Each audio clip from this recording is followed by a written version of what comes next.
لا إله إلا الله محمد رسول الله. Assalamualaikum warahmatullahi wabarakatuh.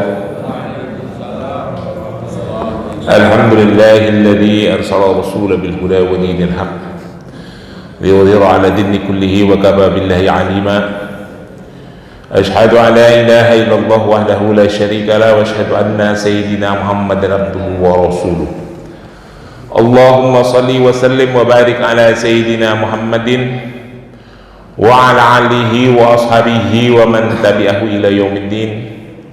Rabbi israh li sadri wa yassir li amri wahlul 'uqdatan min lisani yafqahu qawli, amma ba'd.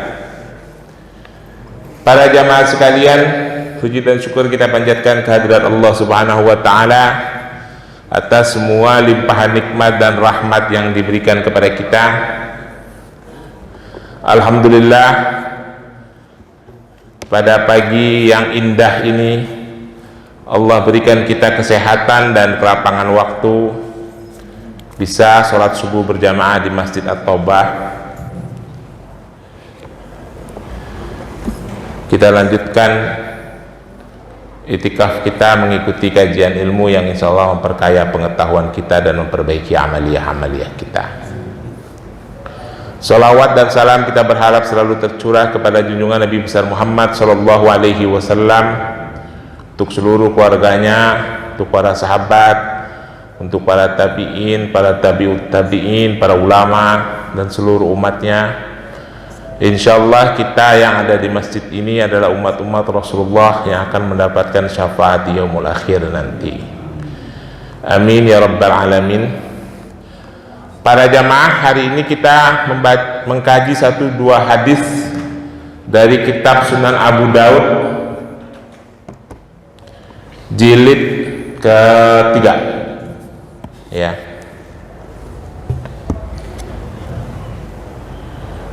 Saya nggak tahu ini cetakan mana, ini udah lama sih.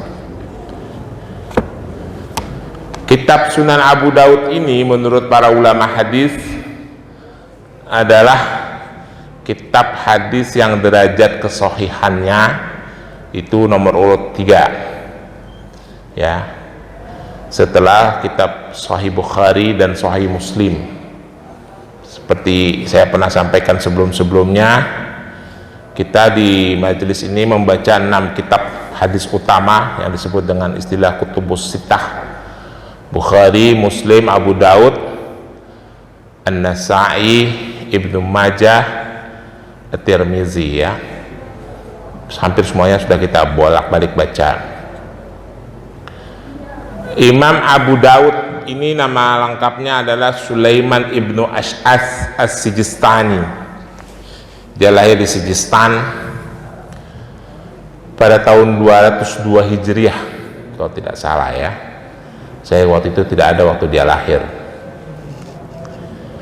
Imam Abu Daud ini atau Sulaiman ibnu Ash'ath, beliau adalah murid daripada Imam Bukhari ya, jadi muridnya Imam Bukhari, berguru kepada ahli hadis, dan juga muridnya Imam Ahmad ibnu Hanbal. Dan beliau selain menjadi pentakrij hadis, menjadi imam hadis, beliau juga guru dari 2 imam hadis besar, yaitu Abu Isa At-Tirmizi atau Imam Tirmizi dan Abdurrahman An-Nasa'i atau Imam Nasa'i ya. Jadi murid beliau ini ahli hadis, hafiz, berguru kepada ahli hadis atau menjadi muridnya ahli hadis dan gurunya ahli hadis, guru dari Imam An-Nasa'i dan Imam Tirmizi. Saya kalau lagi baca-baca hadis ini, saya suka ngebayangin pahala yang mengalir kepada beliau-beliau ini, Pak. Bapak bayangkan aja dari tahun 240 Hijriah lah mulai dia menulis hadis sampai hari ini, sekitar 12 abad, ilmunya masih bermanfaat buat orang lain. Dia sedang di barzah, pahalanya mengalir terus ya. Kalau orang modern kayak kita ini, Pak, nanti kalau kita wafat, kita di barzah, bukan pahalanya yang mengalir, dosanya mengalir terus. Kenapa bisa dosanya mengalir terus, Pak? Itu foto-foto kita yang ada di medsos itu mengalirkan dosa. Makanya sebelum mati foto-fotonya dihapus dulu di medsos, ya. Baik, kita akan membahas satu bab namanya Kitabul Adha, urusan potong memotong.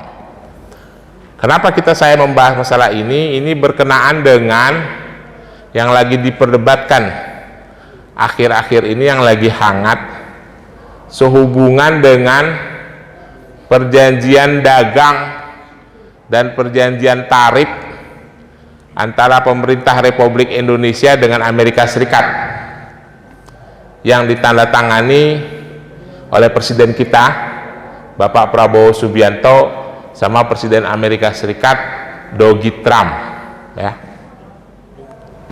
Kan baru menandatangani itu kan, Presiden Republik Indonesia, Presiden kita Bapak Prabowo Subianto sama Presiden Amerika Serikat Donald Trump.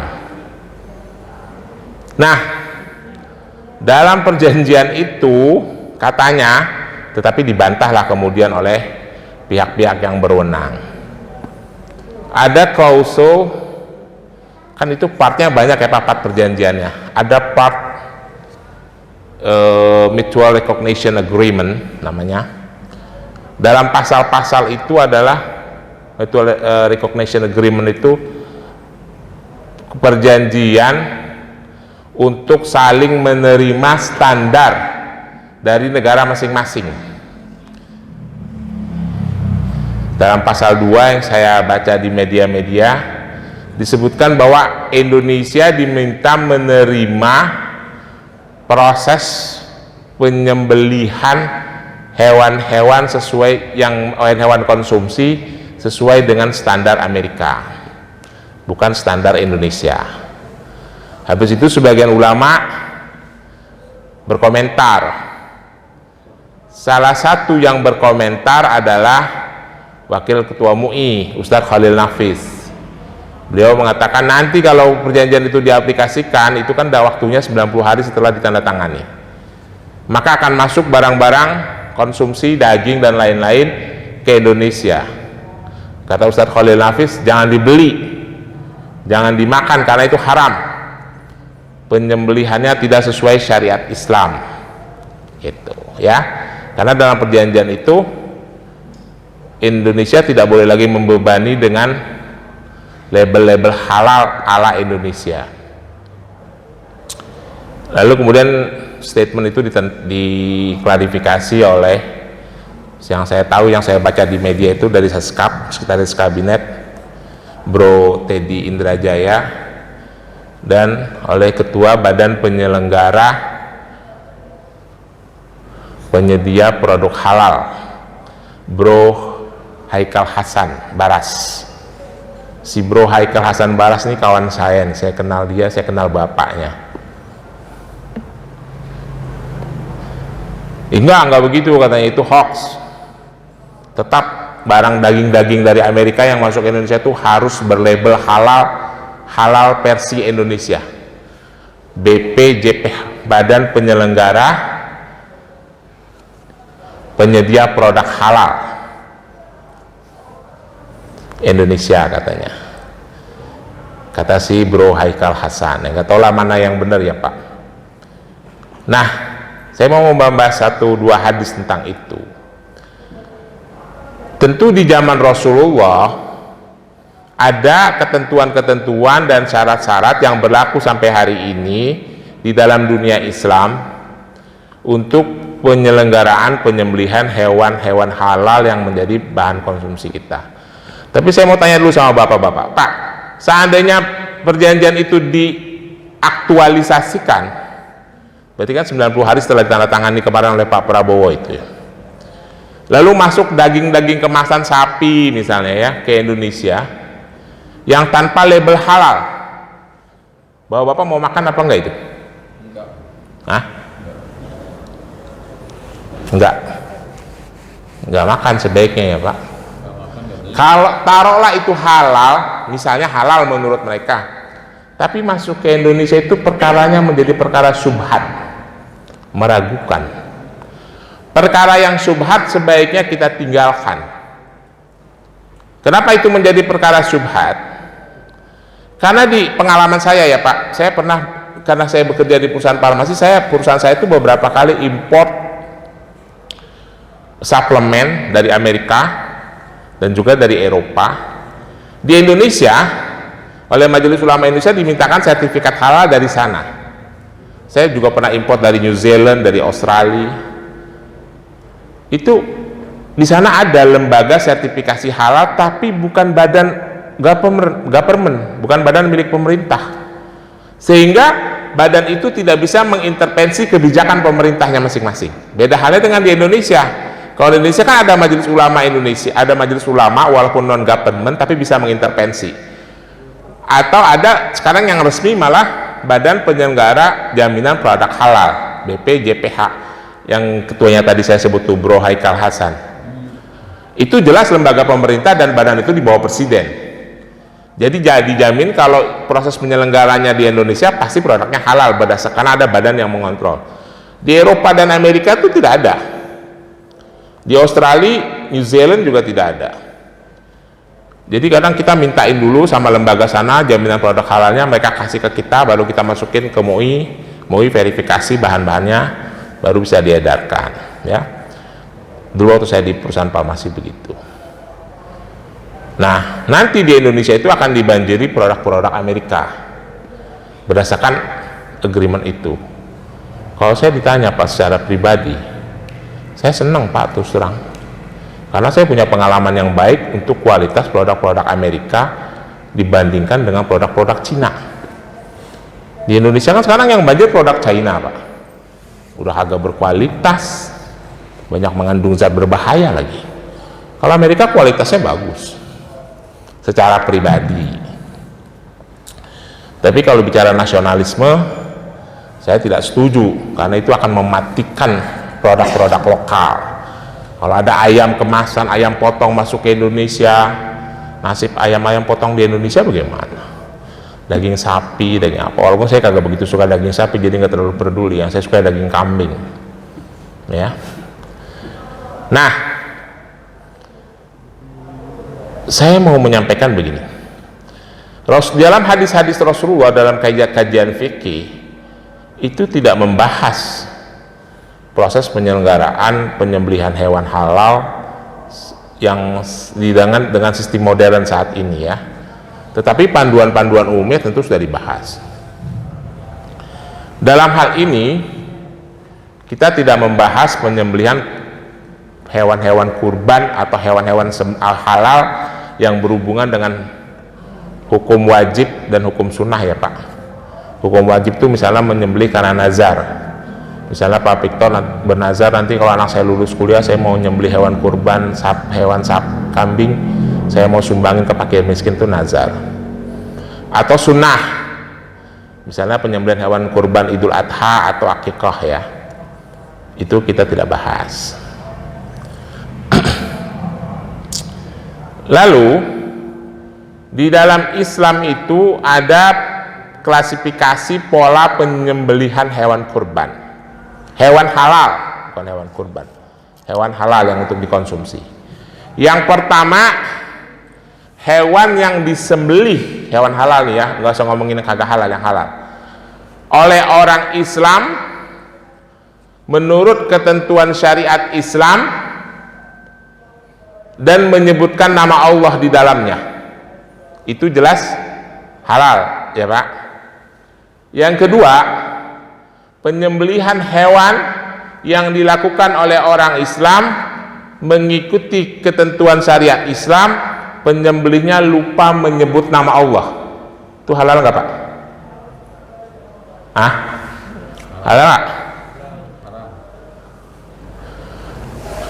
Menurut Imam Syafi'i dan Imam Malik, kalau penyembelihnya lupa menyebut nama Allah itu halal, asal yang makan itu tahu lalu dia menyebut nama Allah pada saat makan. Menurut Imam Hambali dan Imam Hanafi, itu haram kalau ada tujuan kefasikan. Sengaja tidak menyebut, bukan lupa, sengaja tidak menyebut. Ingat-ingat itu ya. Jadi misalnya Bapak makan ayam potong, itu ayam potong yang dijual di pasar, kira-kira pada saat disembelih menyebut nama Allah apa kagak? Hah? Cos, atau pakai mesin, lalu udah kepotong leher itu. Menyebut nama Allah kan kira-kira itu? Usahakan baca bismillah supaya itu masuk kategori yang tadi tuh, yang Imam Syafi'i. Lupa menyebut nama Allah, tidak ada maksud sengaja. Yang ketiga, hewan yang disembeli oleh ahli kitab. Itu ada di Al-Quran, surah Al-Maidah ayat 5. Itu menurut para ulama halal berdasarkan firman Allah surat Al-Maidah ayat 5. Al-yauma uhila lakum minat thayyibat wat ta'amu ladhina utul kitaba hillul lakum wa ta'amukum hillul lahum. Kata Allah, pada hari ini dihalalkan semua yang baik-baik untukmu umat Rasulullah, dan makanan yang disembeli oleh ahli kitab halal bagimu, demikian pula makanan yang kamu sembeli halal bagi mereka. Jadi menurut para ulama hadis, makanan yang hewan-hewan halal yang disembeli oleh para ahli kitab itu halal kita makan.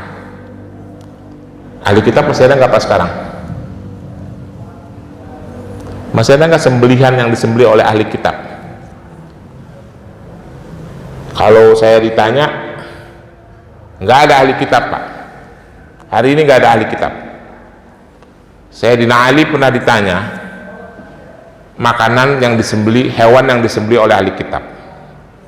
Kata Sayyidina Ali, boleh kita makan berdasarkan firman Allah dengan syarat ahli kitab itu melaksanakan ajaran Taurat dan melaksanakan ajaran Injil. Kalau Yahudi atau Nasrani, itu ahli kitab. Ahli kitab itu Yahudi yang menjalankan ajaran Taurat dan Nasrani yang menjalankan ajaran Injil. Menurut pandangan kita, ya, akidah kita orang Islam, hari ini nggak ada Nasrani yang menjalankan ajaran Injil, Pak. Yang menjalankan ajaran Bible ada, bukan Injil yang dimaksud seperti ajaran Islam. Yahudi yang menjalankan ajaran tanah ada, yang Yahudi itu, tapi bukan Taurat yang dimaksud dalam Islam. Jadi menurut bapak-bapak ahli kitab ada nggak hari ini Pak? Nanti tanya aja sama ustadz lain ya kalau ragu. Tapi menurut pandangan saya ahli kitab tidak ada hari ini. Jadi tidak ada hewan yang disembelih sama ahli kitab. Itu menurut pandangan pribadi saya berdasarkan penjelasan dari Sayyidina Ali. 3 ya Pak tadi. Hewan halal yang disembelih oleh orang Islam dengan sesuai syariat Islam menyebut nama Allah itu halal. Hewan halal yang disembelih, ini aturan asal hukum ya Pak, asal hukumnya begitu. Hewan halal yang disembelih oleh orang Islam sesuai syariat Islam lupa menyebut nama Allah, halal asal pada saat makan kita menyebut nama Allah menurut Imam Syafi'i dan Imam Malik ya. Yang berikutnya, hewan halal yang disembelih oleh ahli kitab halal menurut Al-Quran. Ahli kitab, tapi asal ada kategorinya ahli kitab ya, halal. Yang berikutnya, hewan yang disembelih untuk perbuatan fasik, untuk kefasikan.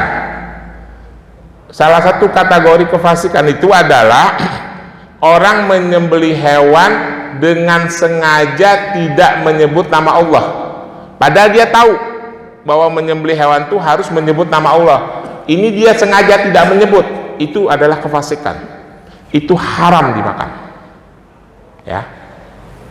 Jadi kalau ada hewan yang disembelih dengan orang-orang yang menyembelih dengan sengaja tidak menyebut nama Allah, haram dimakan Ingat itu. Yang berikutnya adalah hewan yang disembelih dengan tujuan perbuatan kemusyrikan, menyekutukan Allah, melakukan perbuatan-perbuatan syirik. Hewan sembelihannya haram dimakan. Misalnya menyembelih untuk berhala. Versi zaman dulu. Versi zaman sekarang apa tahu? Itu kepala kerbau yang suka dilarung di laut tuh, dagingnya dimakan. Sedekah laut. Itu musyrik. Orang Indonesia makan dagingnya itu.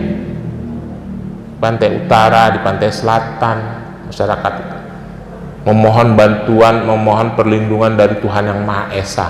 Ya lu pahala lu kagak usah pakai dibuang di laut. Nggak ada syariat Islam seperti itu.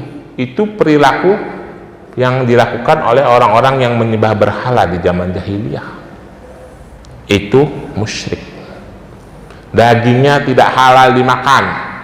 Itu ada saudara-saudara kita di kampung itu, di pantai selatan, di pantai utara Jawa yang suka sedekah laut itu, potong kerbau, palanya dikasih bunga-bunga, dibawa ke tengah laut, ditenggelamin, dagingnya dimakan bareng-bareng. Kasih tahu itu ya, haram. Lalu hewan-hewan yang disembelih oleh orang-orang yang melakukan perilaku-perilaku menyombongkan diri seperti yang dilakukan oleh orang Arab Badui di masa Rasulullah, itu juga haram dimakan. Pertanyaan saya, Bapak analisa ya, itu kira-kira Pak, hewan-hewan konsumsi yang disembelih oleh lembaga penyembelihan lah, badan penyembelihan atau apalah namanya di Amerika yang akan dijual ke Indonesia, itu masuk kategori yang mana Pak? Yang mana masuk? Kategori yang untuk kefasikan, kategori untuk kesyirikan, atau untuk menyombongkan diri di hadapan Allah?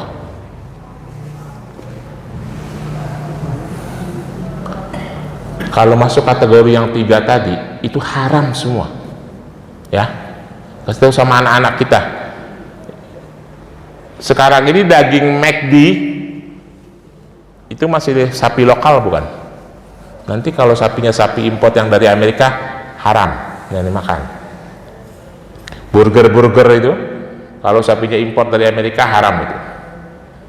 Kalau menurut pendapat saya, nanti Bapak tanya kepada ustadz-ustadz lain yang kajian fikih ya. Menurut pendapat saya, yang dilakukan oleh pemerintah Amerika itu, kalau dia menyembelih hewan, menurut pendapat saya ini, pribadi, itu penyembelihan hewan dengan tujuan kefasikan. Karena pasti mereka tahu bahwa menurut orang Islam menyembelih hewan itu harus menyebut nama Allah. Mereka pasti sadar itu. Tapi mereka tidak menyebutnya. Pasti orang juga mereka bukan orang Islam. Jadi tujuannya untuk kefasikan itu haram. Tapi kan mereka ahli kitab, kata siapa? Mereka kan orang Kristiani. Iya, labelnya. Tapi sesungguhnya Amerika itu orang sekuler, tidak beragama itu. Bapak kira Amerika, Eropa tuh orang Kristen itu orang sekuler semua, itu nggak melaksanakan ajaran Injil. Yahudi orang ahli kitab, kata siapa? Mereka orang sekuler itu Pak. Yahudi di negara Israel sekarang 80% penduduknya itu sekuler, tidak menghormati hari Sabat, tidak melaksanakan ajaran Taurat. Yahudi sekuler itu, makan daging babi. Yahudi itu makan daging babi itu semua di Israel. Itu orang sekuler, bukan ahli kitab ya. Jadi saya, walaupun saya suka dengan masuknya barang-barang dari Amerika ke Indonesia, tapi saya setuju dengan pendapat Ustadz Khalil Nafis, Wakil Ketua Majelis Ulama Indonesia, jangan dimakan, jangan dibeli, jangan dikonsumsi produk-produk daging olahan dari Amerika Serikat yang nanti akan masuk begitu. Nah, kenapa ada agreement seperti itu dan kenapa dilakukan oleh pemimpin kita? Ya Bapak tanya aja sama yang mendukung Prabowo, jangan nanya sama saya kagak mendukung dia ya. Makanya di dalam Islam itu Pak, bagian dari memilih pemimpin itu adalah bagian dari syariat Islam, ajaran Islam. Kalau zaman dahulu ustadz ulama itu ngomong-ngomong begini-begini, ini bukan karena mau ngomong masalah politik Pak. Mau harus sadar orang Islam itu, wah politik dibawa-bawa ke masjid palelo supaya dampaknya itu tidak menerpa umat. Tahu nggak Pak? Saya udah pernah bilang berkali-kali, Pak Ustadz nanti kalau ceramah menurut para penasehat tidak boleh ngomongin politik, lu kagak usah ngundang gua. Apa urusannya lu? Gue justru mau ngomongin politik biar lu pada paham, karena dampaknya begini nih. Karena kalau perjanjian itu disetujui lalu masuk bagi daging-daging haram lalu dimakan oleh orang-orang Islam, siapa yang mau nanggung dosanya? Ayo. Pemimpinnya dan orang-orang yang memilih pemimpin itu, lu boleh tanggung deh tuh dosanya. Itu ya. Makanya kita itu jangan salah milih pemimpin. Saya kalau udah dibilang, Bapak nggak boleh ngomongin politik, gua agak ceramah lagi di masjid lu. Emang apa urusannya? Itu. Lu kira gua Ustadz amplop itu. Saya pasti jawab kayak gitu tuh. Agak ada urusan. Gua justru mau ngasih tahu lu biar lu paham. Ya gitulah Pak ya, malum Ustadz orang Betawi Pak. Baik, sekarang kita masuk ke hadis ini. Gak banyak-banyak, aku udah mau rapi waktunya. Jadi biar Bapak paham ya Pak, begitu. Kayak jangan salah memilih pemimpin. Baik, hadisnya babul fi zabaiha ahlul kitab. Bab penyembelihan yang dilakukan oleh ahli kitab, itu kurang lebih ya. Hadisnya nomor 2818. Bismillahirrahmanirrahim. Hadatsana Ahmad ibnu Muhammad ibnu Sabit al-Marwazi. Hadatsani Ali ibnu Husain an abihi an Yazid an-Nahwi an Iqrimah an Ibnu Abbas qala fakulu mimma dzukira ismullahi alaihi wala ta'kulu lam yuzkar ismullahu alaihi wa innahu lafisqun fanusiqa fawastansa min dzalika faqala wa ta'amul ladzina utul kitabi hillu lakum wa ta'amukum hillu lahum. Jadi kata Abdullah ibnu Abbas dalam hadis ini, karena ini mengisahkan tentang kebolehan pada masa itu ya, tentang kebolehan kita memakan makanan yang disembeli oleh ahli kitab, hewan-hewan yang disembeli oleh ahli kitab. Maka Ibnu Abbas mengatakan, disampaikan, dikatakan oleh Allah, makanlah makanan-makanan mimma dzukira ismullahu alaihi, makanan hewan-hewan yang disembelih dengan menyebut nama Allah ya. Wala ta'kulu mimma lam yuzkar ismullahu alaihi wa innahu lafisqun. Jangan kalian memakan makanan yang memakan hewan yang disembelih tanpa menyebut nama Allah, karena itu adalah kefasikan. Itu surah Al-An'am ayat 121 ya, surah Al-An'am ayat 121 yang menyebutkan haram hukumnya memakan hewan-hewan yang disembelih tanpa menyebut nama Allah, haram hukumnya. Fanusikha, tetapi itu dinasik, kata Ibnu Abbas. Dinasik itu artinya sebagian hukumnya dihapuskan. Ada yang semua, ada yang sebagian. Nah, ini sebagian hukumnya dihapuskan. Dinasik dengan apa? Dengan ayat min dzalika faqala wa ta'amul ladzina utul kitaba hillul lakum wa ta'amukum hillul lahum. Dengan surah Al-Maidah ayat 5 yang saya sebut tadi ya.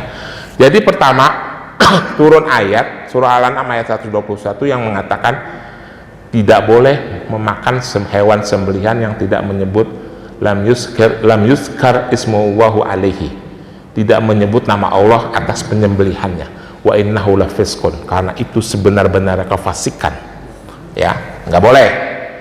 Tetapi sebagian hukumnya itu dinasik, dihapus dengan ayat yang berikutnya turun surah Al-Maidah ayat 5. al yauma hilu lakum minat thayyibat, pada hari ini dihalalkan bagi kamu semua yang baik-baik, ta'amu utul ladzina ahlul kitabi hillul lakum, hewan-hewan yang disembelih oleh ahli kitab halal bagimu. Jadi ahli kitab tidak menyebut nama Allah, tetapi halal hewan sembelihannya, gitu kira-kira gitu ya.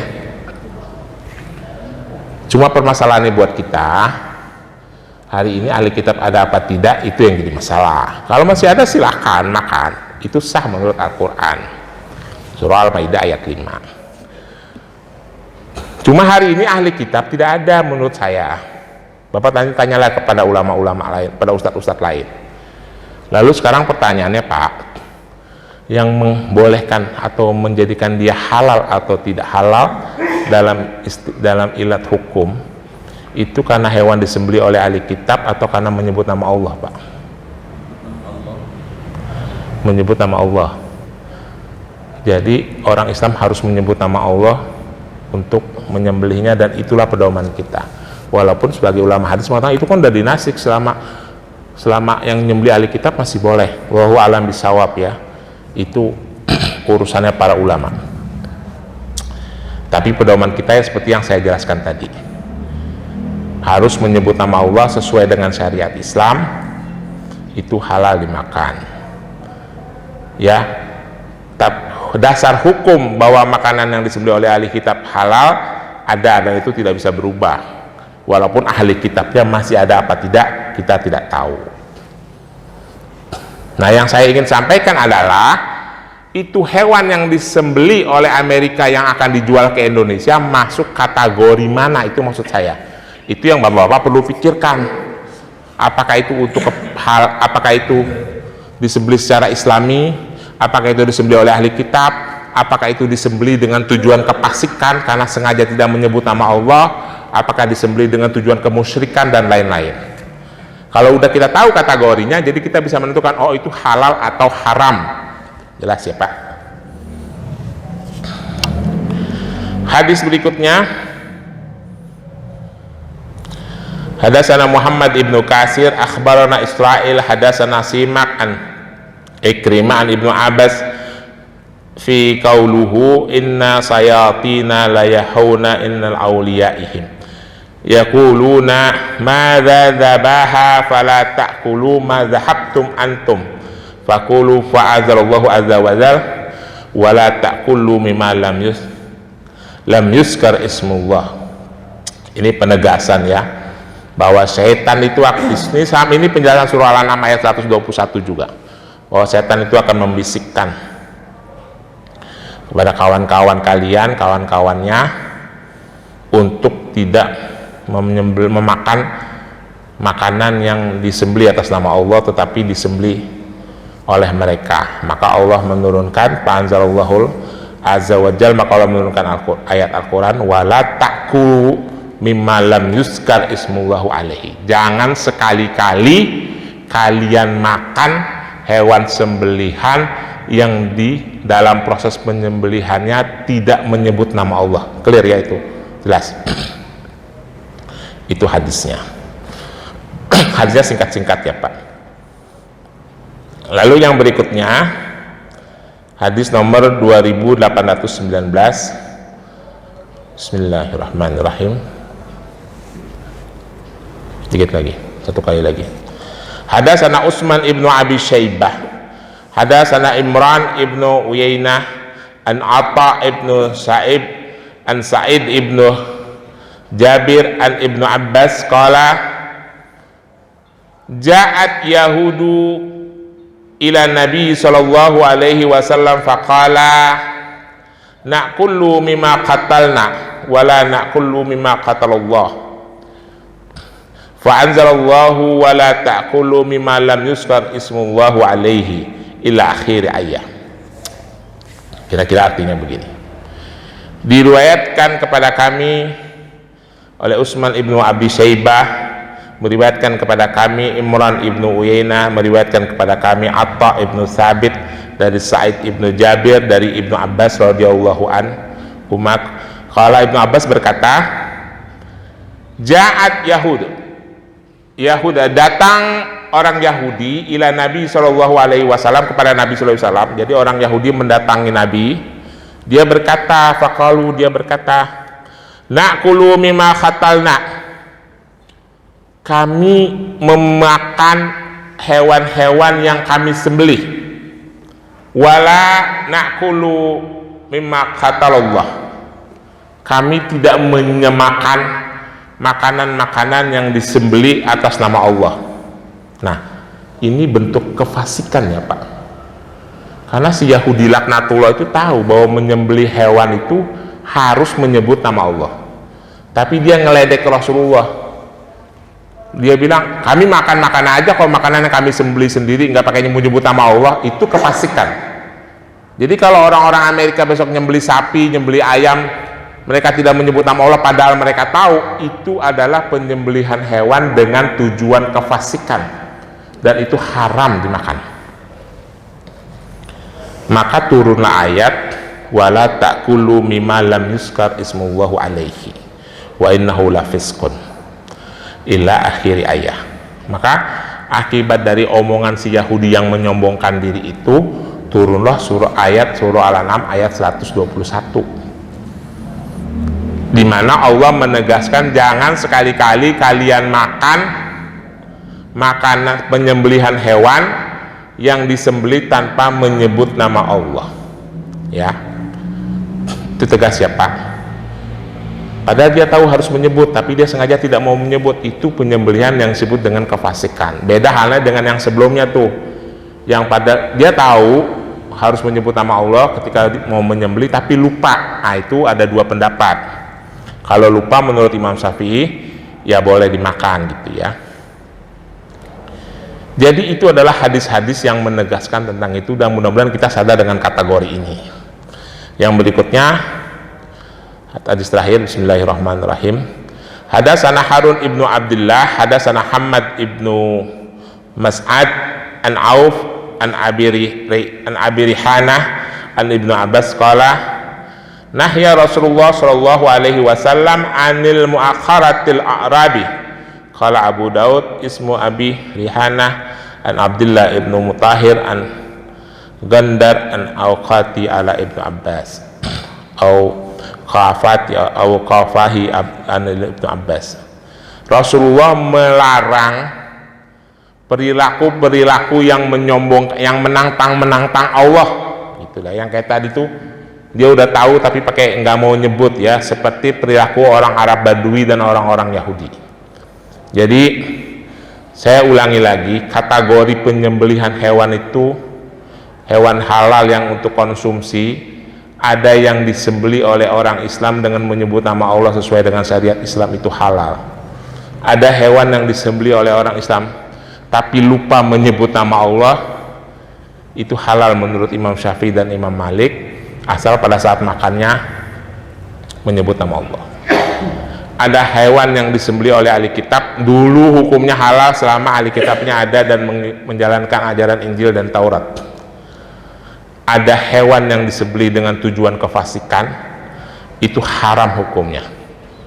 Ya, ada hewan yang disembeli dengan tujuan kemusyrikan, untuk penyembahan berhala, untuk macam-macam lah yang mensekutukan Allah, itu haram hukumnya. Ada hewan yang disembeli dengan tujuan menyombongkan diri di hadapan Allah, seperti perilaku orang Arab Badui, itu haram hukumnya dimakan. Bapak nanti kalau aktualisasi perjanjian dagang Indonesia Amerika telah dijalankan dan Bapak sudah jumpai daging-daging kemasan di Indonesia, silahkan Bapak pikirkan dan kategorikan masuk pola penyembelihan hewan yang mana. Bapak mau makan ya silahkan, urusan Bapak. Kalau saya kagak mau. Saya kira begitu. Lebih kurangnya mohon maaf. Kalau ada pertanyaan saya persilahkan. Sampaikan hal ini kepada saudara-saudara kita, kaum kerabat kita, ibu-ibu kita yang suka makan fast food ya. Daripada makan fast food, mungkin makanan yang ada di lokal-lokal saja ya. Makan sate kambing, enak-enak itu kan, sop kambing, soto Betawi, insya Allah halal itu ya. Sudah waktu suruk. Kalau tidak ada pertanyaan saya tutup. Lebih kurangnya terima kasih. Wassalamualaikum warahmatullahi wabarakatuh.